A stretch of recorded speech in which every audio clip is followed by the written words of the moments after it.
What's up guys, Howdish here with Planet Destiny, and today we're going to take a look at the hand cannons with the best range stats, since range is one of the most important stats to consider for these weapons in PvP.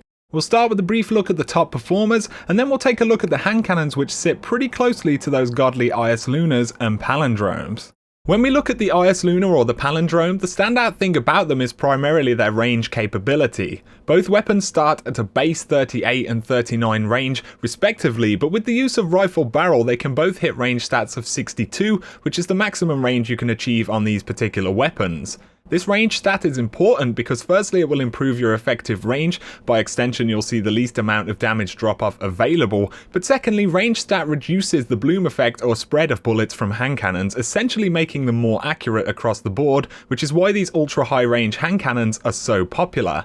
I may as well throw in that rifle barrel and reinforced barrel give you the same amount of bonus range, but reinforced barrel takes away a fair amount of stability, whereas rifle barrel only affects reload speeds, and that's why rifle barrel is the superior perk on essentially any type of hand cannon. With this in mind, there are some less talked about hand cannons with very good stats which can also achieve that high-end range capability as well. We'll focus primarily on the IS Luna archetype or the 22 rate of fire and 81 impact hand cannons. This is the strike specific for the Undying Mind and the Echo Chamber strikes. You can roll rifle barrel on this hand cannon, and combined with its base range, you'll be able to hit 62 range points on this weapon, which honestly I didn't even know was a thing until I looked this up.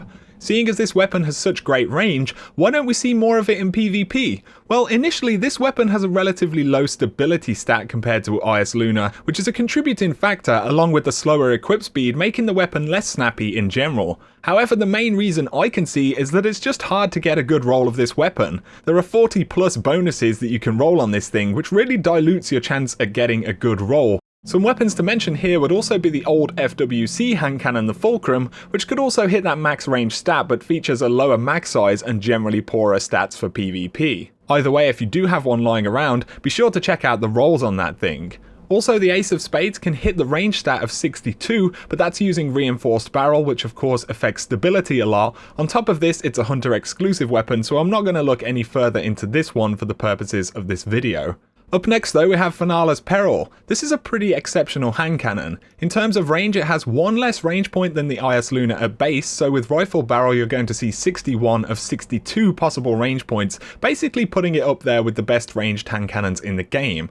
Compared to Imago Loop though, you do have a bit more base stability, also the aim assist stat of 71. This is the highest aim assist stat of any of the weapons we're looking at in this video. The weapon certainly feels quite sticky in terms of target acquisition, so it's all around very reliable. Again, the problem here is the massive pool of bonuses, making it fairly difficult to get great rolls. Also now of course you can't actually get this weapon dropped, so if you do have a god roll or even just a great roll of this weapon, you have one of the best hand cannons in the game, which at the same time is completely inaccessible, so that's pretty lucky. The Lord High Fixer is the next closest thing though, sharing incredibly close stats to the Finale's Peril across the board, but maxing out its range at a slightly lower 59 points, and that's using rifle barrel, so it's not quite as high, but still very good. The only way to get a Lord High Fixer though is through Crucible packages, so it's somewhat rare, and like Imago or Finale's Peril, the pool of bonuses is pretty sizable, so getting the perks that you want is tricky. It is however another top tier legendary option if you're looking at this kind of hand cannon. On the whole, these weapons are the best ranged hand cannons in the 22 rate of fire archetype. So in order of the highest range we have the Palindrome and then the IS Luna and Imago Loop, which can all hit the max range stat. Up next is the Finale's Peril, and finally the Lord High Fixer. These are essentially the top 5 hand cannons in this family for range and generally feature stats which you'd consider important for PvP. To briefly mention the Ill Will or Lingering Song hand cannons, both of these weapons can hit the max range stat as well. Unfortunately, the exotic First Curse, which is also in this archetype, only hits a max range of 53, which is a fair amount lower, but with Ill Will or Lingering Song, you'll only need Hammerforged to hit 60 plus range points because their base range stats are so high. Generally, Hammerforged becomes better than Rifle Barrel on this archetype because it also grants more accuracy as well as range, and you don't have those reduced speeds for reload, which you'd see with Rifle Barrel. Also worth noting is that none of the 32 rate of fire hand cannons like the XR Student or Stolen Pride can hit these range stats. The only single exotic which can hit this range stat is the Ace of Spades, which I mentioned, and that pretty much sums it up. I just wanted to break down which hand cannons can achieve this super high range capability because there are only a few weapons that sit in this bracket, but I also feel like a lot of players don't necessarily know which other hand cannons come close, so there you go. Let us know your favourite hand cannons or any great rolls that you have in the comments down below. If you've enjoyed the video, then feel free to check out my channel as well. But for now, thanks a lot for watching, and you guys have a great day.